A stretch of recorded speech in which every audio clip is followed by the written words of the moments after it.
हैं सूर्यादित्य न्यूज। आइए रुक करते हैं खबरों की तरफ।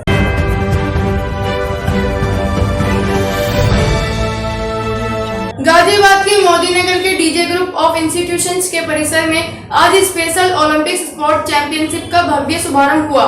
एक ऐसा आयोजन जो विशेष बच्चों के लिए सपनों का मैदान बना। दिव्यांग बच्चों को प्रोत्साहित करने के लिए शुभारंभ किया गया। मुख्य अतिथि के रूप में मौजूद रहे उत्तर प्रदेश सरकार के सामाजिक कल्याण मंत्री श्री असीम अरुण और दिव्यांगजन सशक्तिकरण मंत्री श्री नरेंद्र कश्यप। इनके साथ स्पेशल ओलंपिक भारत उत्तर प्रदेश के अध्यक्ष श्री मनोज शुक्ला भी मंच पर मौजूद रहे। वहीं ग्रुप सीईओ ऋतिक जसद ने समावेशी शिक्षा और स्वास्थ्य सेवाओं के प्रति संस्थान की प्रतिबद्धता दोहराई। अतिथि के रूप में हम सबका मार्गदर्शन और ज्ञानवर्धन करने के लिए श्री असीम अरुण जी हमारे बीच में हैं। मैं श्री मुकेश शुक्ला जी को उनके बेहतरीन कार्यों के लिए बहुत बधाई और शुभकामनाएं देता हूं और जिन बच्चों ने ओलंपिक में अपनी खेल प्रतियोगिता का बेहतरीन प्रदर्शन किया उन सबको हार्दिक बधाई और शुभकामनाएं देता हूं। धन्यवाद करता हूं डीजी ग्रुप का जिन्होंने इस स्पेशल ओलंपिक को कराने के लिए बच्चों की प्रेजेंस के लिए अपनी सेवाओं को प्रस्तुत किया, उपस्थित किया। उनको विशेष तौर से आभार। विषय बहुत बड़े हैं, बातें बहुत सारी हैं और चूंकि दिव्यांगता के क्षेत्र में मेरी सेवाएं उत्तर प्रदेश के माननीय मुख्यमंत्री आदरणीय योगी आदित्यनाथ जी ने लगाई हैं, तो उन सेवाओं के बारे में भी आज मैंने आदरणीय असीम जी से निवेदन किया कि वो ही आज मेरी सेवाओं के बारे में भी, अपनी सेवाओं के बारे में भी सारे विषय पर वो चर्चा करेंगे। मैं तो मुकेश जी को ऑफर देते हुए कि 5 करोड़ रुपए वार्षिक हमारे पास राजनीति का होता है हमारे विभाग के पास, जिसका उपयोग हम राष्ट्रीय अंतर्राष्ट्रीय खिलाड़ियों के उत्कृष्ट कार्य के लिए, उनको आने जाने के प्रबंधन के लिए कर सकते हैं। यदि कभी भी आपको आवश्यकता हो ओलंपिक गेम में बच्चों को देश विदेश ले जाने की, तो हमारी सेवाओं का आप इस्तेमाल कर सकते हैं। हमारे विभाग के माध्यम से दिव्यांग उत्कृष्ट कार्य करते हैं, उनको हम नगद धनराशि और पुरस्कार देकर उनका उत्साह वर्धन करने का काम करते हैं। उत्तर प्रदेश में 1900 करोड़ रुपए की बजटीय प्रबंधन से हम दिव्यांग जनों के जीवन को सशक्त और मजबूत करने का काम करते हैं। हम 11 लाख दिव्यांग जनों को 1100 करोड़ की धनराशि से भरण पोषण की राशि देकर उनकी जीवन की यात्रा को सुगम बनाने का प्रयास करते हैं। हम 37.5 करोड़ की धनराशि से दिव्यांग जनों को आर्टिफिशियल पार्ट्स देकर उनके जीवन की यात्रा को बेहतर करने का प्रयास करते हैं और बचपन डे केयर सेंटर से लेकर यूनिवर्सिटी तक की सारी एजुकेशन, हॉस्टल्स, रहने का सभी प्रबंध योगी की सरकार में दिव्यांग जनों के लिए होता है। स्कीम्स, योजनाएं बहुत सारी हैं जिस पे आदरणीय असीम जी बात रखेंगे। मैं भाई मुकेश जी को बहुत हृदय से बधाई, शुभकामनाएं देते हुए और स्पेशल ओलंपिक्स भारत हमारी संस्था है जो मानसिक रूप से दिव्यांग बच्चों, स्पेशल बच्चों के लिए खेलकूद की सुविधाएं देती है, आयोजन करती है, प्रतियोगिता का आयोजन करती है और साथ साथ विदेश में भी जो स्पेशल ओलंपिक्स अंतर्राष्ट्रीय स्तर पर होता है उसमें बच्चों को ले जाती है। आदरणीय मल्लिका नड्डा जी द्वारा जो राष्ट्रीय अध्यक्ष हमारी हैं, उन्होंने बहुत लगन के साथ इस संस्था को मजबूत किया है। पिछले 2 ओलंपिक्स में हमारे बच्चे भर भर करके मेडल लाए हैं और जीत के साथ साथ बहुत जरूरी अब यह है कि हम इसको व्यापक रूप में, आज चर्चा हुई, निर्णय भी हुआ, जैसे मोदीनगर में डीजे ग्रुप ऑफ इंस्टीट्यूशंस इस क्षेत्र में लगन के साथ काम कर रहा है, सबको जोड़ने के लिए काम कर रहा है। पूरे उत्तर प्रदेश में सरकारी संस्थाओं को भी चिन्हित करेंगे, निजी क्षेत्रों को भी संस्थाओं को चिन्हित करेंगे और सब मिल करके सबका साथ, सबका विकास को इस दृष्टिकोण से भी आगे बिल्कुल सही।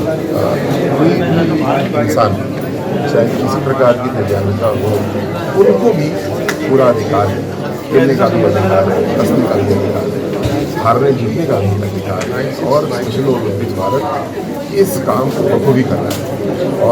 और भी खूबसूरत बात इसमें ये कैसे मतलब स्पेशल बच्चे अकेले कुछ करते हैं, उनके साथ सभी लोग मिलकर के खेलते हैं, कुछ उनको सिखाते हैं, कुछ उनसे सीखते हैं। तो सही मायने में ये समावेशी समाज बन रहा है। किसी को किसी प्रकार की झेप ना हो, किसी को अपने बच्चों को कमरे में बंद करने की मजबूरी ना हो, ना आदत ना हो। हर बच्चा निकले, खुले आसमान के नीचे खेले, हारे जीते, हंसे रोए, ये सामान्य जीवन होना चाहिए। वो स्पेशल ओलंपिक्स भारत में भारत की अगर बात करें तो ये 1988-84 मतलब 84 से लेकर 88 के बीच में इसको शुरुआत हुआ था स्पेशल ओलंपिक इंडिया के नाम से। और आज की डेट में स्पेशल ओलंपिक भारत के नाम से ये पूरे 33 जो हमारी स्टेट्स हैं और यूनियन टेरिटरीज हैं उनमें ये इवेंट्स ऑर्गेनाइज होते हैं स्पेशल ओलंपिक भारत के अंदर। क्या क्या उपलब्धियां, अगर बात करें उपलब्धियों की, तो भारत सरकार को, भारत को, अपने देश को इन बच्चों की तरफ से क्या क्या?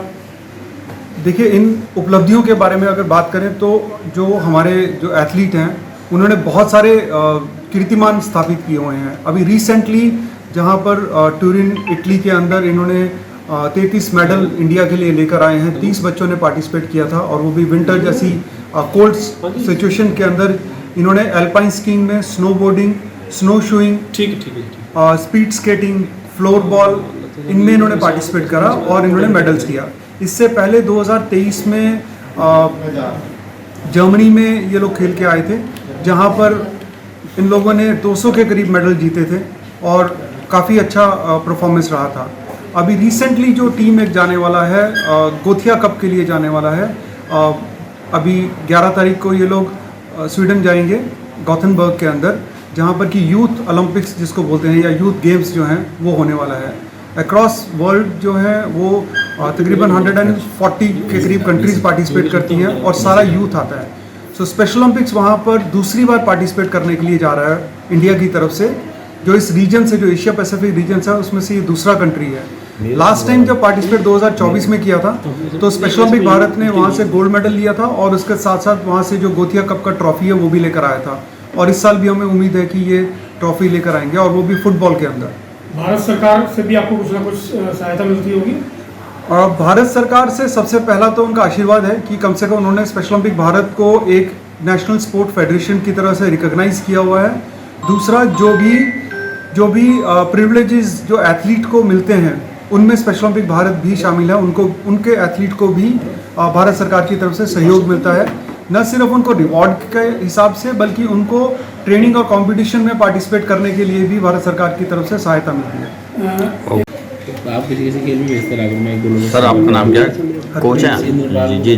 तो यहाँ पर जो गेम चल रहे हैं किस चीज़ के गेम है, कितने दिन तक गेम चलेंगे? ये जो गेम्स हैं ये स्पेशल ओलंपिक्स भारत के अंदर यूपी स्टेट गेम्स हो रही हैं, जिसमें 9 स्टेट गेम्स हैं। इसमें फुटसल है, हैंडबॉल है, टेबल टेनिस है, बॉची है, फुटबॉल है, गोल्फ है, टेनिस है और जूडो है। तो ये गेम्स यहाँ पर स्टेट लेवल की हो रही है। कितने बच्चे भाग ले रहे हैं? तकरीबन 500 के करीब बच्चे पूरे यूपी स्टेट से आए हुए हैं।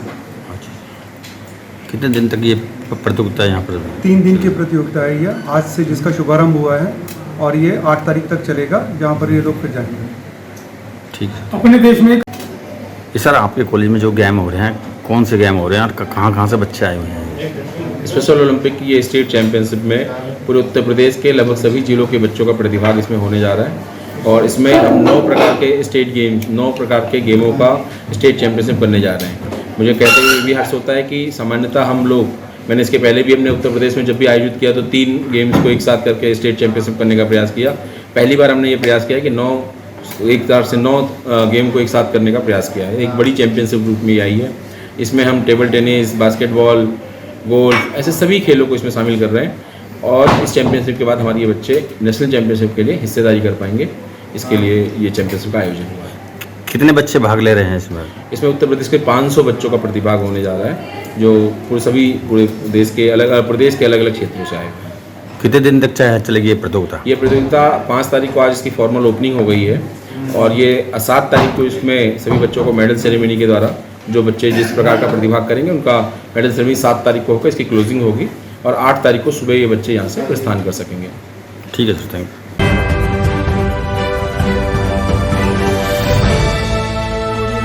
आज के लिए खबरों में बस इतना ही। कल फिर होगी आपसे मुलाकात। नमस्कार।